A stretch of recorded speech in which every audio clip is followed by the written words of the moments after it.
జై శ్రీరామ్. శ్రీమాత్రే నమః. శ్రీ గురుభ్యో నమః. ఈ విశ్వావసు నామ సంవత్సరంలో గోచారంలో ఒక విశిష్టాంశం చోటు చేసుకోబోతూ ఉంది. ఈ విశిష్టాంశము నవగ్రహాల్లో ఒక గ్రహమైన, అలాగే దేవతలకి గురువైన బృహస్పతి వల్ల చోటు చేసుకుంటుంది. బృహస్పతి ఈ సంవత్సరం అక్టోబర్ 15వ తారీఖు నుంచి, అంటే 2025 సంవత్సరం అక్టోబర్ 15 నుంచి 2025 సంవత్సరం డిసెంబర్ 5వ తారీఖు వరకు ఆయన అతిచారంలోకి వెళ్తున్నారు. అతిచార గురుడు అతి బలవంతుడు అని జ్యోతిష శాస్త్రం చెప్తుంది. అతి బలవంతుడు ఏ విషయాల్లో?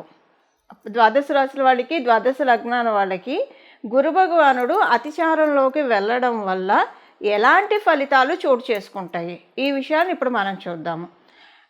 ఆయన అతిచారంలోకి వెళ్తూ ఉన్నాడు. ఏ రాశిలోకి వెళ్తున్నాడు? ప్రస్తుతము ఆయన సంచారము మిథున రాశిలో ఉంది. మిథున రాశి నుంచి ఆయన కర్కాటక రాశిలోకి వెళ్తున్నారు.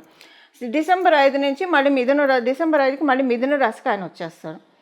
సో ఈ అతిచారంలో ఉన్న గురు భగవానుడు ఇచ్చే ఫలితాలు ద్వాదశ రాశుల వాళ్ళకి, ద్వాదశ లగ్నాల వాళ్ళకి ఏ విధంగా ఉండబోతూ ఉన్నాయి?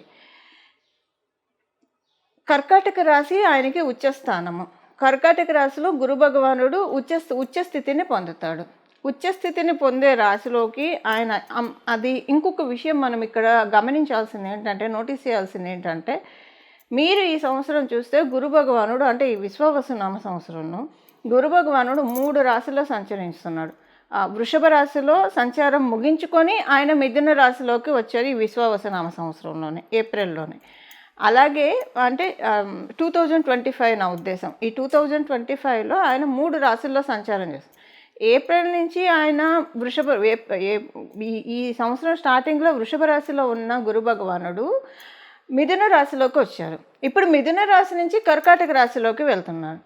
అంటే 3 రాశులు అనమాట. 3 రాశుల్లో ఆయన సంచారం 2025 సంవత్సరంలో ఆయన సాగించారు. ప్రస్తుతం ఈ అతిచారం యొక్క ఫలితాలు ద్వాదశ రాశుల వాళ్ళకి, ద్వాదశ లగ్నాల వాళ్ళకి ఎలా ఉంటుంది? ఈ అతిచార గురుడు అతి బలవంతుడు ఏ విషయాల్లో ద్వాదశ రాశుల వాళ్ళకి ఇది మంచి ఇంపాక్ట్ని క్రియేట్ చేస్తుందా, లేదంటే ఏమన్నా జాగ్రత్తలను సూచిస్తుందా? ఇవన్నీ కూడా మనం ఒక్కొక్క రాశికి విడివిడిగా తెలుసుకుందాం. మకర రాశి మకర లగ్నంలో పుట్టిన వాళ్ళకి, మీ మకర రాశి మకర లగ్నంలో పుట్టిన వాళ్ళకి 6th and 7th యాక్సెస్లో జరుగుతూ ఉంది. మీరు రుణ ప్రయత్నాలు చేయకండి. ఈ సమయం అనుకూలం కాదు. రుణ ప్రయత్నాలు చేస్తే మీకు తర్వాత అది తీర్చుకోవడానికి అసలు చాలా టైం పడుతుంది. అనవసరంగా మీరు అప్పులు ఊబిలో పోయే అవకాశం ఉంటుంది ఫ్యూచర్లో. అందువల్ల మరీ అత్యవసరం అయితే తప్పించి రుణ ప్రయత్నాలకు వెళ్ళకండి. ఇప్పుడు హెల్త్ పరంగా అలాంటివి అయితే అప్లికేబిలిటీ ఉండదు. అంటే ఇంకా తప్పదు, ఎమర్జెన్సీ అనుకున్నప్పుడు తీసుకున్నది అది అప్లికేబిలిటీ ఉండదు. అలాంటి వాటికి ఇది అప్లికేబిలిటీ ఉండదు. సపోజ్ హోమ్ లోన్ కావచ్చు, లేదంటే కార్ లోన్ తీసుకోవాలన్నా, ఏదన్నా మరి ఎమర్జెన్సీ కాకుండా ఏదన్నా ఇప్పుడు ఆపుకోగలము, ఇది అంత ఎమర్జెన్సీ కాదు అనుకున్నది ఆపడమే బెస్ట్. అది తర్వాత మీకు ఇబ్బంది కలగజేస్తుంది. ఇప్పుడు పిల్లల చదువు లేదా ఆరోగ్యం, ఈ 2 తప్పించి, ఈ 2 ఎమర్జెన్సీ, ఈ 2 తప్పించి ఇంకేవైనా సరే రుణ ప్రయత్నాలు చేయకుండా పోస్ట్పోన్ చేసుకోండి. ఒకవేళ మీకు కొంతమందికి ఎలా ఉంటుందంటే, కొంతమంది అప్పుల వాళ్ళ ప్రెషర్ ఉండి వీళ్ళకి సమాధానం చెప్పలేక ఇంకోళ్ళ దగ్గర నుంచి తీసుకొని రీపే చేస్తారు. అది మీరు దాని బదులు అలా చేసుకునే బదులు వీళ్ళకే మీరు కొంచెం ఆపడానికి ప్రయత్నించండి. ఎందుకంటే తర్వాత ఇది మీరు అప్పులు ఊబిలో కూరుకుపోయినట్టు మీకు అనిపిస్తుంది. అసలు అనవసరంగా ఇలా చేసాం, వాళ్ళకే చెప్పుంటే అయిపోయి ఉండేది కదా, ఒక మాట అప్పుడు ఆ రోజు తప్పు పని చేసాం అని మీరు డెఫినెట్గా రిగ్రెట్ ఫీల్ అవుతారు రాబోయే రోజుల్లో. ఈ విషయంలో మీరు జాగ్రత్తగా ఉండండి. కొంత అప్పులకి సంబంధించిన విషయాల్లో కొంత జాగ్రత్తగా ఉండండి. అలాగే మీకు కొంత మీ చుట్టుపక్కల వాళ్ళతోటి వైరుధ్యం ఎక్కువగా వస్తుంది. అందరూ మిమ్మల్ని ఎందుకు ఎనిమీస్గా చూస్తున్నట్లు అనిపిస్తుంది. కొంచెం ఇది బాధగా అనిపిస్తుంది మీకు. ఎందుకంటే ఆయన 6th హౌస్ నుంచి 7th హౌస్లోకి అతిచారంలోకి వెళ్తూ ఉన్నాడు కాబట్టి. సో ఇది టూ వేస్లో ఉంటుంది. ఒకటి, మీకు మీ ఇంట్లో మీరు వివాహితులైతే మీ భార్యాభర్తల మధ్య కావచ్చు కొంచెం బాగా గొడవలు అవుతాయి. డిస్టర్బెన్సెస్, గొడవలు అనే కంటే ఆర్గ్యుమెంట్స్ ఎక్కువగా ఉంటాయి. అంతకుముందు లేని ఆర్గ్యుమెంట్స్ ఇప్పుడు విపరీతంగా అవడం మీరు నోటీస్ చేస్తారు. లేదా ఒకవేళ అలా లేదు, మాకు అసలు అలాంటి ఆర్గ్యుమెంట్సే ఉండదు అని అనుకున్నప్పుడు మీకేంటంటే కొంచెం సైలెంట్ వార్స్ ఉంటాయి. అంటే ఇప్పుడు అందరూ కొంతమంది ఆర్గ్యుమెంట్ పెట్టుకోవడానికి ఇష్టపడరు. ఎందుకు, ఒక 2 రోజులు మనం నెమ్మదిగా ఉండి మౌనంగా ఉంటే అన్నీ అవే సర్దుకుంటే అన్న మనస్తత్వం ఉన్నవాళ్ళు కూడా ఉంటారు. కాబట్టి సైలెంట్ వార్స్ అయినా ఉంటాయి. ఈ రెండిట్లో ఏదైనా ఉంటుంది. బట్ కొంచెం కేర్ఫుల్గా ఉండండి. మిమ్మల్ని చాలా కళ్ళు గమనిస్తున్నాయి, డ్రాగ్ చేద్దామని చూస్తూ ఉన్నాయన్న విషయాన్ని మటుకు మీరు మరవకండి. కొంచెం మీరు అటెన్షన్ పే చేస్తూ ఉండండి ప్రతి విషయంలో. లేకపోతే కనుక కొన్ని ఇబ్బందుల్లో పడి అవి తర్వాత ఇప్పుడు అప్పులు ఊబిలో కూరుకుపోతాను అన్నట్లు సమస్యలు ఊబిలోకి కూరుకుపోయి అది బయటకు రావడానికి ఇబ్బంది అవుతుంది. సో ప్రయత్నపూర్వకంగా మీరు సంయమనాన్ని పాటించాలి. ఎక్కువగా దేన్ని కొంచెం సైలెన్స్ అండి, ఇన్నర్ సైలెన్స్, ఔటర్ సైలెన్స్, ఈ 2 గోల్డ్ మీకు ఇప్పుడు ప్రశాంతంగా ఉంటుంది మీకు. దాంతో ఎక్కువగా వీలైనంత వరకు భగవద్ ధ్యానాన్ని చేసుకోవడానికి ప్రయత్నించండి. దీనివల్ల ఏంటంటే మీకు మంచి ఫలితాన్ని మీరు చూడగలుగుతారు. ఎందుకంటే 6th and 7th పడడం వల్ల మీకు శత్రువులతోటి, రుణంతో ఈ 2 ఇబ్బందులను సూచిస్తుంది.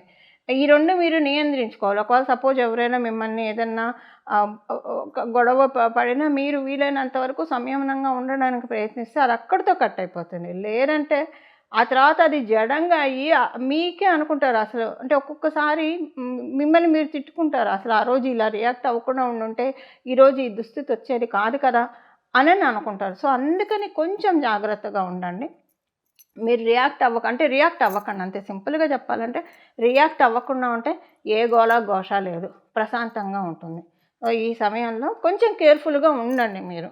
అది ఇవి గోచారంలోనూ గురు భగవానుడు ప్రసాదించే ఫలితాలు మకర రాశి, మకర లగ్నంలో పుట్టిన వాళ్ళు. ఇప్పుడు చూసాం కదా మనం ఎలాంటి ఫలితాలు మీ రాశి వాళ్ళకి అప్లికేబిలిటీ ఉన్నాయో.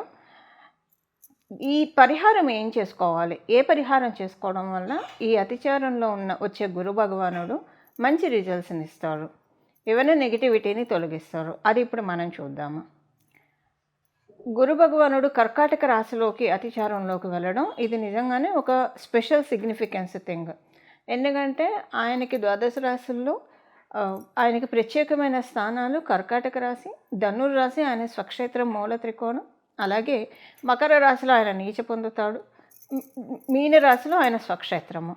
ఇలా ఈ 4 రాశులలో ఎప్పుడైనా సరే గురు భగవానుడు సంచారం చేసినా లేదా ఈ 4 రాశుల మీద ఆయన దృష్టిని పెట్టినా చాలా మంచి విషయాలు గోచరిస్తాయి.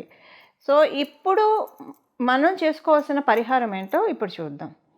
ఎవరైనా సరే మీకు బయోలాజికల్ గురువులు తెలిసిన వాళ్ళు ఉంటే కనుక, మీరు ఎవరినైతే గురువుగా భావిస్తున్నారో వాళ్ళకి మీరు ఏదన్నా దక్షిణ ఇవ్వడం, అంటే తాంబూల దక్షిణలతోటి వారి ఆశీర్వాదం తీసుకోవడం ఉత్తమము.